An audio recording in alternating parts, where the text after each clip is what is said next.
Oh, scary. Scary? Really? You Look at think it's scary in here? those trees in the water. At night, I think they're a little bit spooky, but they're not scary. Well, this place is scary. Oh, yeah? Hmm. That's a movie. Scary. Like if you walk in and somebody is taking you and it's going to do bad things of you. Oh, no. It's okay. We paid to come in here. Sometimes a little animal came to attack me. I don't think a little animal will attack you, but maybe an alligator as big as my car, maybe something like that.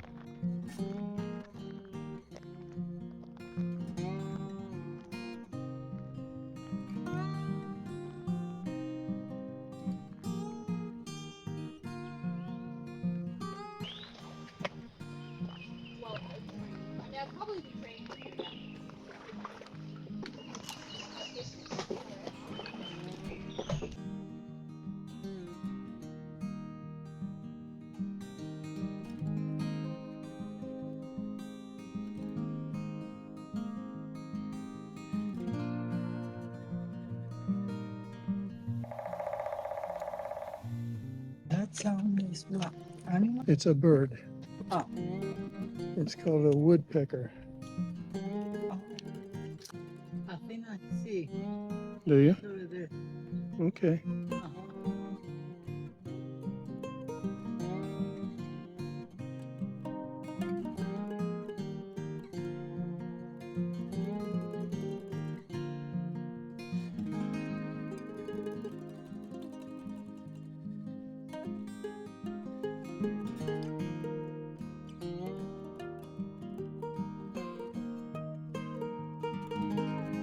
And a lot of lilies there.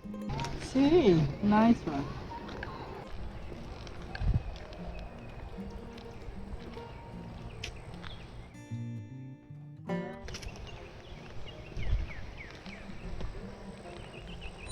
Hello everybody, welcome to Cypress Garden. Pleasure to have you here with us. My name is Stephen, I'll be your guide. Stephen from St. Stephen, that's a rock star. Yeah, I am actually from the town of St. Stephen, so Stephen from St. Stephen, eventually you drop the from and it's Stephen St. Stephen, so it's easy to remember. Chewing gum, getting a hold of it. Now I'll let you know that on a scale of 4, I rate as a boatman as a 3, which means I am guaranteed to bring 80% of you back. Oh. The root. Not the root, but Yeah, it's basically a root. It starts like a root in the water and then grows up and makes a big cypress tree. See some wooden protrusions coming out of the swamp. Those are cypress knees. They're part of the root system for the cypress trees. They do not grow up to become new cypress trees, but they do help the cypress trees with stability. One of the adaptations to keep them standing in such an aquatic environment. Hopefully we'll see an alligator or two on our journey. However, it is not guaranteed because the alligators here are free to come and go from the swamp to the Cooper River or the Back River, whichever one they choose. They always end up coming back though, because unlike the rivers, nobody fishes here in the gardens, so the swamp is stocked with fish. So there's a 24/7 all-you-can-eat buffet for alligators here. They don't really have to work very hard while they're in here. To your right, you'll see 2 halves of a 55-gallon plastic drum. It's got green angle iron hot riveted into it. Those are modern day trunks, Trunks, trunks. We use those to control the water level. We can lift those trunks up and the water will shoot down irrigation ditches. There used to be lots and lots and lots of those back in the 17 and 1800s, of course not made out of plastic, made out of wood, because this, what we call the Cypress Garden Swamp, was the water reservoir for Dean Hall Plantation. In the 1720s, Dean Hall Plantation was owned by Sir Alexander Nesbitt, Dean, Scotland, and he was granted a little more than 3,000 acres here to grow rice. Rice was grown by the inland method as opposed to the tidal method, so a reservoir had to be dug to hold water so that when it was time to water the rice paddies, lift those trunks and the water would run out. Now you might notice, you may have already noticed as we've been going through the swamp, that we do have tiki torches, at least the bases of them attached to a lot of our cypress trees. Well, that's because from time to time, we do give torchlit rides through the swamp. Now the swamp at night is much different than the swamp in the daytime. The majority of the wildlife that lives in the swamp here is nocturnal. They like to be out at night. The swamp is much more active at night than it is in the daytime. Just imagine how romantic it would be to come out here with your special someone, the only light, because there's no electricity out here, and we really don't like for you to use the flashlight on your cell phone. That kind of destroys the ambiance. So imagine the only light that you have is the light from the moon, the stars, and the little flicker of fire from the tiki torch. I'll have to look on the Berkeley County government website featuring Cypress Gardens to see when those events happen. So I'm not really sure when the next one is coming up, but I can tell you that there is a more nefarious reason for the tiki torches out here. You see, every year during the 10th month of our current calendar that we use these days, I believe that is October, every Friday and Saturday night we give torch-lit rides through the swamp that have a Halloween theme to them. We will sometimes have people hanging out on the base of the trees. Remember, it's very, very dark. We will sometimes have floating docks that we will move to different locations in the swamp to keep the suspense real. And sometimes we do recruit upperclassmen from the Military College of South Carolina, also known as the Citadel, who have certification as divers, and sometimes they'll be in the water. It's going to be very dark, so you won't know where they are. You will not see them in advance. What's really, really cool about it is that sometimes they'll jump out and scare you. I mean, that's awesome. But I mean, you would expect that, right? It's a Halloween tour.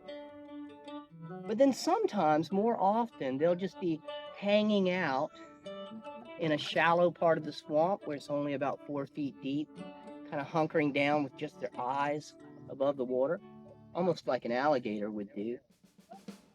And then all of a sudden, they'll just slip one arm up out of the water, and then they'll grab you. Oh my gosh, that scared the life out of me. My favorite part of the tour. Make sure that you are up to date on all anxiety medications and Well, possibly that's blood pressure medications as well. Yeah. Now the plantation life here thrived for 4 generations under the Nesbitt family. That took us through the end of the Revolutionary War and got us up into the 1800s, when the 4th generation of the Nesbitt family sold the plantation. It's called Dean Hall, D-E-A-N, Dean Hall Plantation. The Nesbitt family sold Dean Hall Plantation to the Carson family. And Mr. Carson was an expert planter, farmer. He innovated the water distribution through the plantation, and Dean Hall became more profitable than it ever had been before. Now, as we go through this little area right here, my new friends, we're going to bump into a good many cypress trees. This is what the area I like to call Cypress Alley. The trees are kind of tight together here. And unlike, like, say, It's a Small World at Disney World or something, nothing wrong with that ride. I love it. But it's all mechanical. This, we're being rode by me. And these are real cypress trees. Okay, so every year these cypress trees get a little bit taller and a little bit bigger around. We have not yet figured out a way, though we've been trying, to have our boats shrink in proportion to the trees growing. But we have not mastered that concept yet. So every year this trail gets a little tighter until eventually we have to create new trails.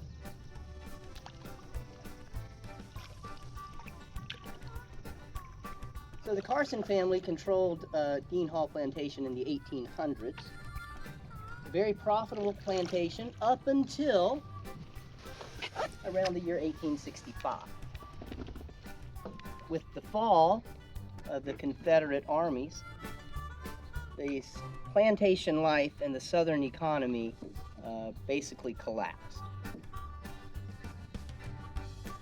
So around 1865, this place was, for the most part, abandoned. Now, Mr. Carson had actually passed away in the 1850s. Mrs. Carson was a staunch Unionist. So when the war broke out in 1861, she and her children headed up north.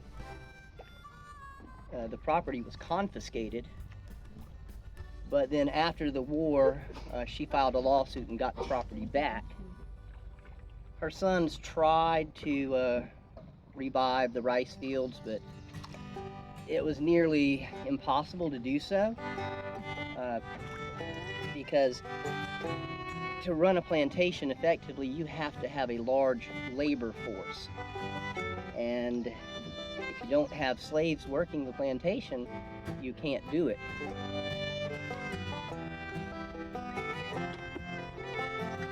So the plantation lands were divided up into very small tracts of land compared to what they used to be. Because if you're used to 3,000 plus acres on one property and then it gets divided into like 100-acre plots, it's much, much smaller. Easier for single families to survive off of.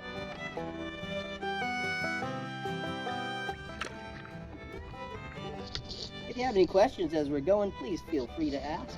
In hurricane season, does this area get flooded? Affected?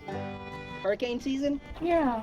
Yeah, actually, Hurricane Hugo came through here in 1989 and tore out more than 12,000 of our cypress trees. Part was closed for, I believe, 18 months while things were rebuilt. Those knees didn't help, huh? Not against the, I think when Hugo actually hit, I think it was a category 4, I believe, and the knees didn't help with that. But pretty much from 1865 until around 1910, this property was, for the most part, abandoned. Now keep in mind that back then this was a water reserve for the rice fields, so they would remove any trees that started growing in here. So all of these trees that you're seeing, at the oldest out here in the water, would be started growing in 1865. And the cypress trees are sometimes referred to as the sequoias of the East because they can survive more than 1,000 years. And they can grow to more than 100 feet tall.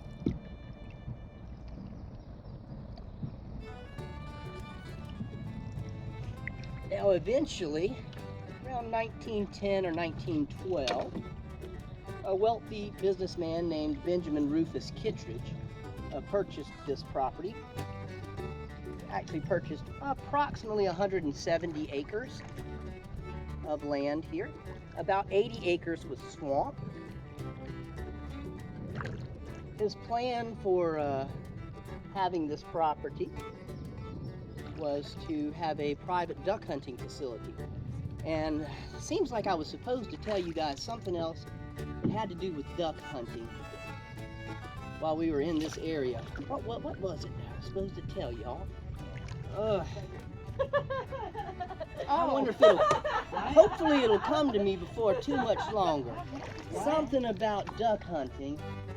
Oh, I do remember, I recall now. Yes, this is called the duck bridge. We're gonna need to duck our heads as we go underneath this bridge, ladies and gentlemen. Oh my God. All right, everybody. If you take a look over to your left, you'll see a white floating dock. You'll notice that there's a V section cut out of the left side of it. And there happens to be a wooden heart right there at the tip of the V. That's actually done by design. We call that our wedding dock. Just beyond that is the wedding garden and the wedding gazebo. We have a lot of couples that get married out here. Tie the knot, you might say. And if the bride and groom request it, instead of the bride walking down the trail to the wedding gazebo, or even being driven by golf cart, we'll put her in a boat just like this, a little smaller though. She'll be at the very front. And myself, Stephen, if I didn't tell you, or one of the other boatmen will be in the back of the boat. We'll row her out here. And the nose of the boat will be parked right there in that V. And her future husband will be standing right there on that dock, waiting to receive her beside the water. Very romantic. I do believe, I'm not sure if I'm allowed to say this due to copyrights, but I do believe the idea came from Shrek. Of course. Yeah, I think it came from Shrek, getting married in the swamp. Yes.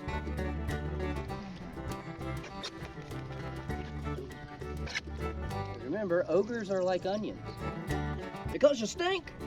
No, because we have layers. That'll do, donkey. That'll do. The water is so shallow in this part of the swamp, and the bottom is fairly sturdy at this point, where I can just stick my paddle down into the swamp, grab a hold to the bottom of it, and just push us along, almost like we're in a gondola or something. I think that's what that's called.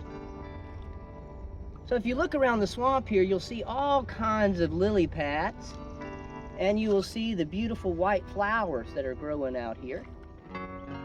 Okay, those are very, very fragrant. They smell incredibly good. Those are called water lilies. They have a very extensive root system, just like the cypress trees, or similar to the cypress trees. It keeps them well rooted onto the bottom. Yesterday, on one of the tours that I was giving out here, we saw several, gonna miss him. We saw several different baby yellow-bellied slider turtles that were out here munching on the lily pads. All that green stuff, duckweed. Yes, that green, I'm so glad you asked that. Okay, so yes, the green specks that you see all over the top of the water, that is duckweed. If you look at it very, very closely, it kind of looks like the foot of a duck. Now, the swamp out here varies in depth from about 2 feet to up to around 8 or 9 feet, but the majority of it is about 4 feet. We do have a fairly young cypress tree that we're about to cross on your right-hand side.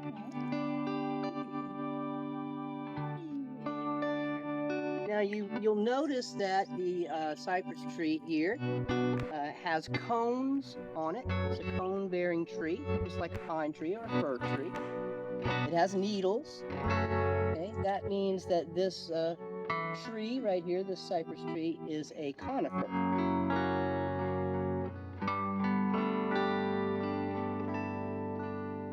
However, unlike most conifers, which are evergreens, the cypress tree is deciduous, meaning that every autumn, when the temperature changes, all these needles up here will turn a very, very dark brown, and they'll fall off into the swamp.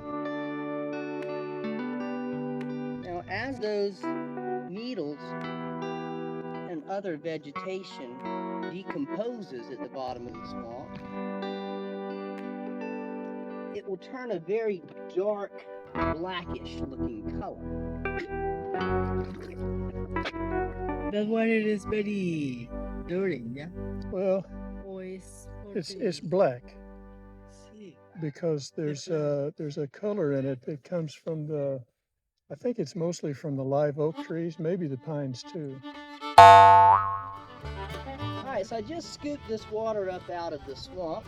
We'll pass it around there. Okay. You'll notice that the water is not black. Right before we left, this is what the water actually looks like. Clear, maybe a little bit tannish looking.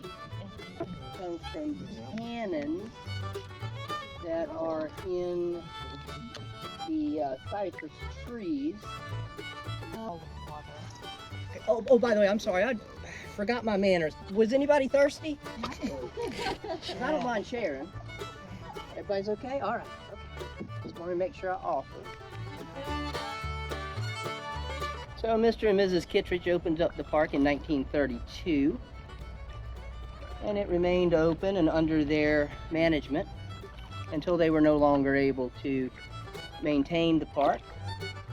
So it changed hands to their son. He managed the park until the cycle of life rolled around and he wasn't really able to handle the management of it anymore. His mom and dad passed away. If you take the walking trail and you get to around marker number 9, you will see about a 35-foot tall stone cross. That will mark that you are at the Kittredge family cemetery. It's a lovely little place. We usually refer to this bridge as the railroad bridge. It's constructed mostly out of old railroad ties.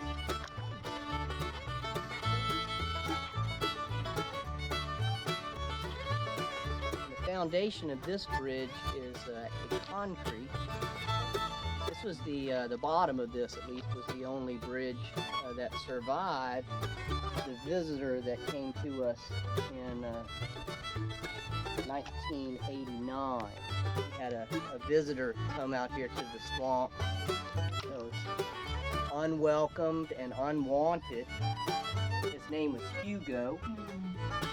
He was a Category 4 hurricane.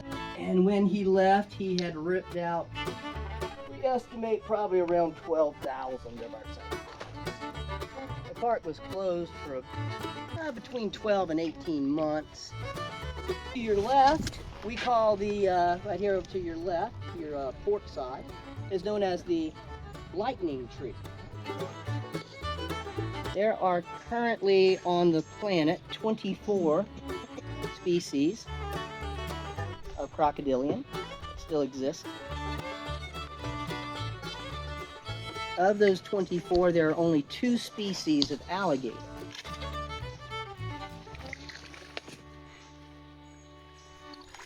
One of those being the American alligator that lives here in the southeastern United States. The only other alligator that still exists on the planet lives in China. Now, alligators are mostly aquatic, but they do spend some time on land. Alligators on land can move up to about 11 or 12 miles per hour. In comparison, the average human walks at about 3 to 4 miles per hour, so they can move rather quickly on the land. However, they cannot sustain that for very long. Now, temperature is very important for alligators, much more so than the other crocodilians. The other crocodilians and caiman could not survive in places where the alligator, where the American alligator or the Chinese alligator can survive. It just gets too cold around here for caiman and crocodile. The alligators have adapted to the point where if the temperature of the water gets below around 68 degrees Fahrenheit, they will stop feeding. This is because the alligators are poikilothermic animals, which is a very specialized version of cold-bloodedness. If the alligator were to eat when the temperatures are too low, that meal would stay in the alligator's stomach, rot, become putrid, and eventually, usually end up with a systemic infection that would kill the alligator. In the parts of the nest where the temperature is in the low 90 degrees Fahrenheit, all of those eggs will hatch out as being females. Now, so the temperature in the nest that's in the low 80s, all of those eggs will hatch out to be males. And in the in-between temperatures, you'll have a mixture. Now, most people realize that we don't like to leave like buckets of still water sitting out around our houses and stuff, because that's where female mosquitoes will lay their eggs in still water. I don't know about you guys, but as I'm looking around this swamp, I see an awful lot of still water. I've never been bitten by a mosquito out here, though. Not in the water, on the trails, yes, but not in the water. There are two reasons for that.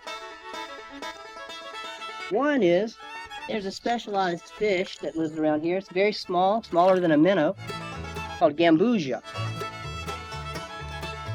Female mosquitoes lay their eggs on top of the still water, and then eventually those eggs will hatch out to mosquito larvae. They kind of flicker from like a little straight line to like an L shape. Well, you see, I'll tell you a little story, ladies and gentlemen. About 2 months ago or so, I was coming through this section of the swamp, and I had an idea.